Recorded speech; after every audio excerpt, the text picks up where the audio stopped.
Colors TV के popular serial Udaariyan में हमें धमाकेदार ट्विस्ट देखने को मिल रहा है। हेलो दोस्तों, मैं हूं कोमल और आप अपना चैनल देख रहे हैं बॉलीवुड स्पाई। जैसा कि हम एपिसोड में देखते हैं कि पापा जी चाय पी जाते हैं जिसमें जैस्मीन ने टैबलेट मिलाई होती है। आगे बीजी तेजू को नाश्ता करने बिठाती है और फतेह से कहती है उसे पराठा परोस, और ये सब देखकर जैस्मीन जल बुझ जाती है और फिर तेजू निकल जाती है कॉलेज के लिए। आगे माही तेजू से कहती है कि गाड़ी खराब हुई है और कैब बुक नहीं हो रही है। फतेह कहता है कि तेजो मैं ड्रॉप कर देता हूँ, पर तेजो मना कर देती है। आगे हम पापा जी को कैंडी के साथ खेलते हुए देखते हैं और उनकी तबीयत खराब हो जाती है और वो वहीं पर गिर जाते हैं। कैंडी सबको बुलाने आता है। आगे फतेह डॉक्टर को फोन करके बुलाता है। जैस्मीन डर जाती है और मन ही मन कहती है इनकी तबीयत तो ज्यादा ही खराब हो गई है, कुछ हुआ तो लेने के देने पड़ जाएंगे। आगे डॉक्टर आते हैं और तेजो से कहते हैं कि कौन सी दवाई ले रहे हैं, कहीं आपने इन्हें दो दवाई तो इकट्ठे ही नहीं दे दी है।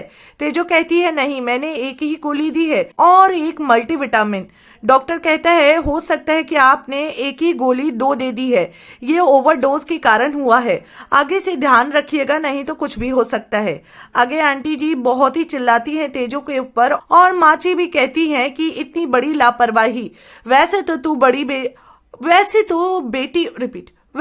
तू बड़ी बेटी बनकर घूमती है और दवाई देने की होश नहीं है, वो तो अच्छा हुआ कि कुछ हुआ नहीं।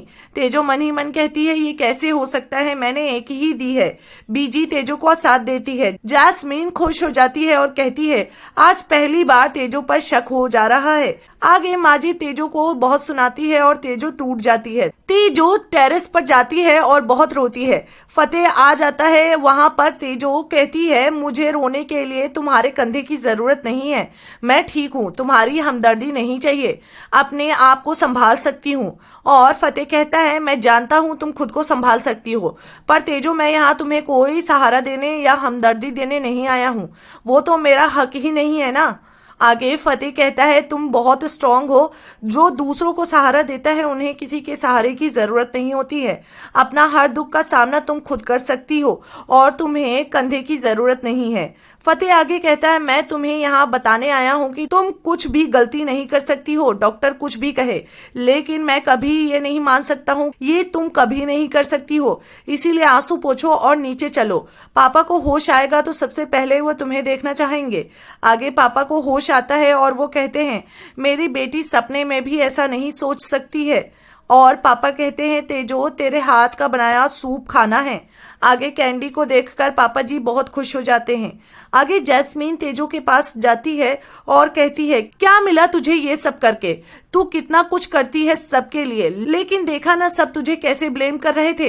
तेजो तू मेरे सामने आराम से रो सकती है खुल के, मैं किसी को कुछ नहीं कहूंगी। वो तो अच्छा हुआ कि तेरे पापा जी का बीपी थोड़ा ही लो हुआ है, और अगर सच में ओवरडोज हो जाता, एक और एक्स्ट्रा गोली और बंदा बेहोश, अगर ऐसी 10 गोलियां उनके पेट में चली जाए तो क्या होगा। तेजो को शक हो जाता है कि जैस्मीन पर, और तेजो कहती है अगर इसमें तेरा हाथ हुआ तो इस बार छोड़ूंगी नहीं मैं, तेरी लड़ाई मुझसे है ना, तो अगर दम है तो मुझसे लड़, मेरे परिवार को बीच में मत ला। फतेह तेरा होगा लेकिन ये परिवार मेरा है। जैस्मीन कहती है मुझसे पंगा लेना बंद कर। तेजो कहती है उम्र भर के लिए जेल भिजवा दूंगी अगर ऐसी हरकत दोबारा की तो। आगे नवरात्रि की तैयारियां शुरू हो जाती है। हम आगे देखते हैं कि पापा जी आ जाते हैं और कहते हैं फतेह को किसी चीज की परख नहीं है, अपने हीरे जैसी बीवी को छोड़कर मक्कार जैस्मीन के पीछे सब गवा रहा है। मैं तेजो के खिलाफ एक भी लफ्ज नहीं सुनूंगा, हो गई होगी गलती गोली देने में, पर इस बात का बतंगड़ मत बनाओ। आगे पापा जी कहते हैं कैंडी कब आएगा, तब तेजो कहती है आज वो नहीं आएगा। पापा जी कहते हैं घर में जगराता है, कैंडी के माँ को भी बुलाओ। तेजो आगे सिमरन दी को घर में बुलाने का प्लान करती है। यहाँ एपिसोड खत्म हो जाता है। अब ऐसे में देखना ये है कि इस नवरात्रि क्या खुलेगा सिमरन का राज की आखिर कैंडी सिमरन का ही बेटा है, क्या यहाँ पर पापा जी माफ कर पाएंगे सिमरन को। के लिए देखना ना भूले उडारिया। टेलीविजन की लेटेस्ट अपडेट्स और चटपटी गॉसिप्स को जानने के लिए हमारे चैनल को सब्सक्राइब करना ना भूले।